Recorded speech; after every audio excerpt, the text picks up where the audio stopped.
மணி பிளான்ட்டாமா? Friends, இது வந்து பார்த்திங்கன்னா ஆடி 18 அன்றைக்கி எடுத்த வீடியோ தான் இது. ஸோ இது வந்து பார்த்திங்கன்னா பிஃபோர் நைட்டே வந்து நான் வந்து கோலம் போட்டுட்டேன். ஸோ நெக்ஸ்ட் டே ஒர்க் இருக்கிறதுனால காலையில் கோலம் போட முடியாதுன்னு சிம்பிளாக வந்து போட்டாச்சு. நெக்ஸ்ட் டே மார்னிங் இப்படி தான் வந்து கிச்சன் பரபரப்பாக இருந்தது. ஸோ இங்கே வந்து பார்த்திங்கன்னா கேரமல் பாயசம் தான் டீட்டெயிலாக வந்து உங்களுக்கு காட்டிருக்கேன். ஸோ நிறைய வீடியோஸில் வந்து நான் சொல்லியிருக்கேன் பாயசம் ரெசிபி போடுறேன்னு சொல்லிட்டு. இது வந்து பார்த்திங்கன்னா கொஞ்சம் டீட்டெயிலாக வந்து இருக்கும்.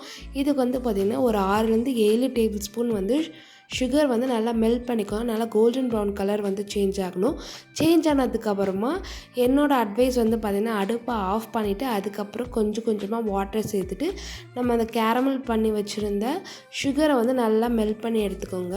ஸோ மெல்ட் பண்ணும் போதே வந்து பார்த்திங்கன்னா உங்களுக்கு அந்த சுகர் வந்து நல்லா வந்து ஒரு கிறிஸ்டல் மாதிரி ஃபார்ம் ஆகும். ஸோ அதனால் நல்லா கைவிடாமல் மிக்ஸ் பண்ணிகிட்டே இருங்க. ஸோ அப்படியே கிறிஸ்டல் கட்டி கட்டியாக ஃபார்ம் ஆனாலும் நீங்கள் வந்து அடுப்பை வந்து ஆன் பண்ணி சிம்மில் வச்சுட்டு அதுக்கப்புறம் வந்து பார்த்திங்கன்னா வாட்டரில் நல்லா டைல்யூட் பண்ணிடுங்க. டைல்யூட் பண்ணிட்டிங்கன்னா அந்த சுகர் வந்து நார்மலாக வந்து கரைஞ்சி வந்துடும். ஸோ இந்த டைமில் வந்து பார்த்திங்கன்னா நீங்கள் சேமியா ரோஸ்டடாக இருந்தாலும் சரி, ரோஸ்டட் இல்லைனாலும் பரவாயில்ல, ஒரு 5 மினிட்ஸ் நல்லா ரோஸ்ட் பண்ணி வச்சுக்கோங்க. இப்போ வந்து பார்த்திங்கன்னா 1/2 லிட்டர் திக்கான பால் வந்து எடுத்திருக்கேன்.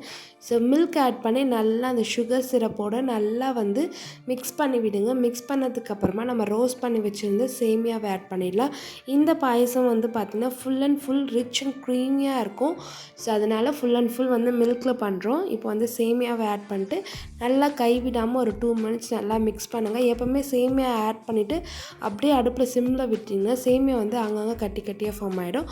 ஸோ அதனால் ஃபஸ்ட்டு சேமியாவை ஆட் பண்ணிட்டு நல்லா மிக்ஸ் பண்ணிக்கோங்க. மிக்ஸ் பண்ணதுக்கப்புறமா நல்லா சேமியா வந்து நல்லா பாயில் ஆகி வரணும். இந்த டைமில் வந்து பார்த்திங்கன்னா ஆல்ரெடி சுகர் ஆட் பண்ணியிருப்போம். நம்ம கேரமலைஸ் பண்ணனால சுகர் கொஞ்சம் கம்மியாக இருக்கும். நான் வந்து பார்த்திங்கன்னா மில்க் மேட் வந்து ஆட் பண்ணியிருக்கேன்.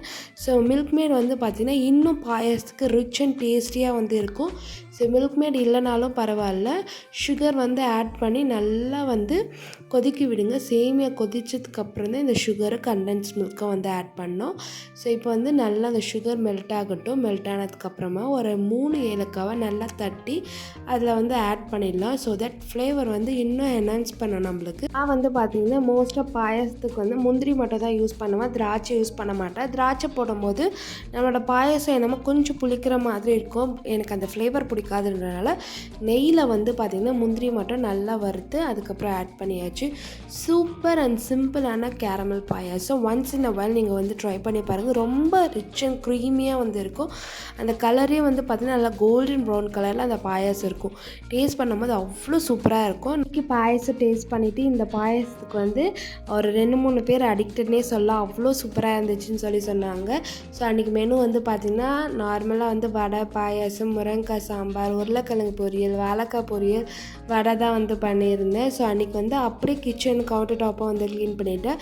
ஸோ மெனு வந்து கொஞ்சம் சிம்பிளிஃபைடாக தான் நான் வந்து பண்ணியிருந்தேன். அதுக்கப்புறம் வந்து பார்த்திங்கன்னா எங்கள் மாமியாருக்கு படைக்கணும் அப்படின்றனால அன்றைக்கி வந்து ஃபுட்டாக எடுத்துகிட்டு அவங்க நினைவு இடத்துக்கு வந்து போயிட்டோம். ஸோ காலையில் நான் நினச்ச கோலம் வந்து கலைஞ்சிட்ருக்கோம். எனக்கு காற்று வந்து பயங்கரமாக அடிக்கிறனால கோலம் வந்து அப்படியே இருந்தனால காலைல வந்து ஒரு நல்ல ஒரு சாட்டிஸ்ஃபேக்ஷன். ஸோ அதுக்கப்புறம் வந்து பார்த்திங்கன்னா போயிட்டு சாமியெல்லாம் கும்பிட்டுட்டோம். எனக்கு இது வந்து பார்த்திங்கன்னா காலைல ஏர்லியாகவே ஒரு 4 o'clock எழுந்து அதுக்கப்புறம் ஃபுட்டெல்லாம் ப்ரிப்பேர் பண்ணது தான். ஸோ நான் வந்து பார்த்திங்கன்னா நம்ம குக் பண்ணிட்டாலும் எனக்கு வந்து நல்ல நேரத்தில் வந்து சாமி கும்பிடணும். லைக் அது பெரியவங்களுக்காக இருந்தாலும் சரி, இல்லை சாமி கும்பிட்றதா இருந்தாலும் சரி, நல்ல டைமுக்கு கும்பிடணும் அப்படின்றது என்னோடய மைண்ட் செட்டு. ஸோ அதனால் அங்கே சாமியெல்லாம் கும்பிட்டு அம்மா வந்து செடியெல்லாம் வாங்கணும்னு சொல்லிட்டு இருந்தாங்க. நாங்கள் லாஸ்ட் டைம் போகும்போது அந்த நர்சரி வந்து க்ளோஸில் இருந்துச்சு.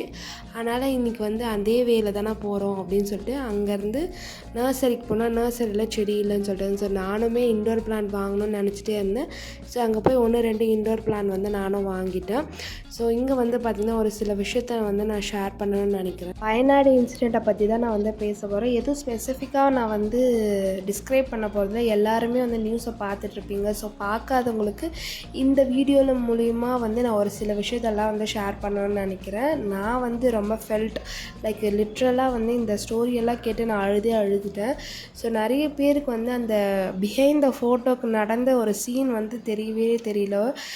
நிறைய பேர் வந்து பார்த்துருப்பீங்க. இப்போ வைரலாக போயிட்டுருக்க ஒரு பிக் வந்து பார்த்திங்கன்னா பாட்டி, பேத்தி, அதுக்கப்புறம் பின்னாடி ஒரு யானை இருக்கும். ஸோ அந்த பிக்கை மட்டும் தான் எல்லோரும் பார்த்தாங்களே, பிஹைண்ட் த ஸ்டோரி எதுவுமே வந்து தெரியல.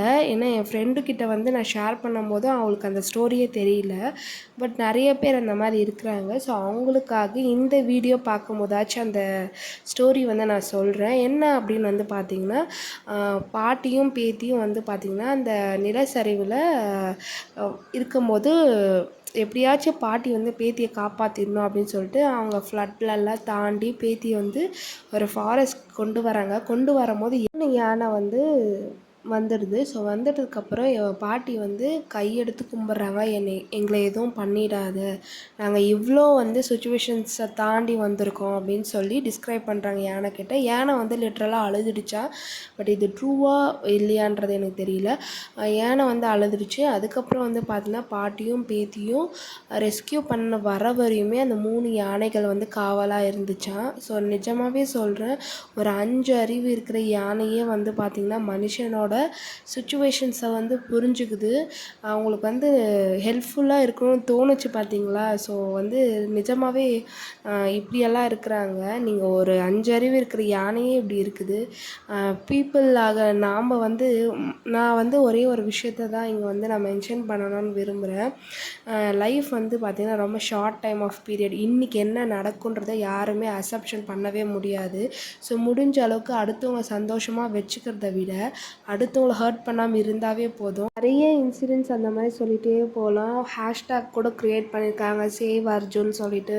அதுக்கப்புறம் ஒரு பையன் வந்து அழுறான். இந்த மாதிரி அவங்க ஃபேமிலியே எல்லாமே லாஸ் பண்ணிட்டான். ரொம்ப சின்ன ஏஜ் தான் அந்த பையனுக்கு. அதுக்கப்புறம் வந்து பார்த்திங்கன்னா மேரேஜ் ஆக போகிற பொண்ணுக்கு மொத்த ஃபேமிலி யாருமே கிடையாது. ஸோ ரீசெண்டாக இப்போ நான் வாய்ஸ் ஓவர் கொடுக்கறதுக்கு ஒரு மணி நேரத்துக்கு முன்னாடி ஒரு நியூஸ் வந்து நான் படித்தேன். கேரளாவில் ஒரு ஷோரூமில் வந்து பார்த்திங்கன்னா எல்லா ட்ரெஸ்ஸஸும் வந்து பார்த்திங்கன்னா அவர் வந்து ஸ்பான்சர் பண்ணியிருக்காங்க. ஸோ அவங்களுக்கு என்னென்ன நீடு தேவையோ சொல்லுங்கள், நான் எல்லாமே சென்ட் பண்ணுறேன், எனக்கு லாஸ் ஆனாலும் பரவாயில்ல அப்படின்னு சொல்லியிருக்காரு. ஸோ அந்த மனசு தான் எல்லாருக்குமே தேவை.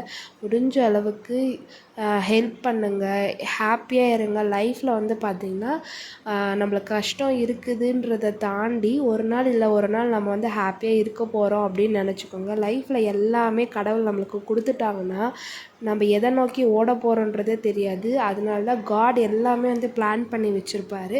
ஸோ அதனால் பிளான் பிரகாரம் காட் எல்லாமே எக்ஸிக்யூட் பண்ணுவாங்க. ஸோ அதனால் எப்பயுமே ஹாப்பியாக இருங்க, பாசிட்டிவ் நோட்டோடவே இருங்க. ஏன்னா நம்ம பாசிட்டிவாக இருந்தால் மட்டும்தான் நம்ம எதையுமே வந்து பாசிட்டிவாக எடுத்துக்க முடியும். நம்ம எப்போவுமே நெகட்டிவாக திங்க் பண்ணிகிட்டு இருந்தோம், ஐயோ இப்படி நடந்துடுச்சு, நம்மளுக்கு அந்த மாதிரி நடக்குமா அப்படின்ட்டு. ரீசெண்டாக வந்து பார்த்திங்கன்னா கேரளாவில் இப்படி நடந்த உடனே இன்னொரு பக்கம் மீம்ஸ் என்னென்னா, தமிழ்நாட்டில் இன்னும் வந்து நவம்பர் டிசம்பரில் இப்படி தான்டா நடக்க போகுது அப்படின்ற ஒரு மீம்ஸு. ஏன் அப்படி நினைக்கிறீங்க? பாசிட்டிவாக நினைங்க. ஸோ எதுவும் ஆகாதுன்னு நினைங்க. ஸோ அப்படியே ஏதாச்சும் ஆனாலும் நம்ம ஃபேஸ் பண்ணுவோன்றதை மைண்ட் ஃபிக்ஸ் பண்ணிக்கோங்க. ஐ ஹோப் இந்த வீடியோ வந்து ஒரு பாசிட்டிவ் நோட்டோடு இருக்குன்னு நினைக்கிறேன். ஐ ஹோப் இந்த வீடியோ வந்து என்ஜாய் பண்ணியிருப்பீங்கன்னு நினைக்கிறேன். So see you in the next video. Until it's bye from Kalai. See you.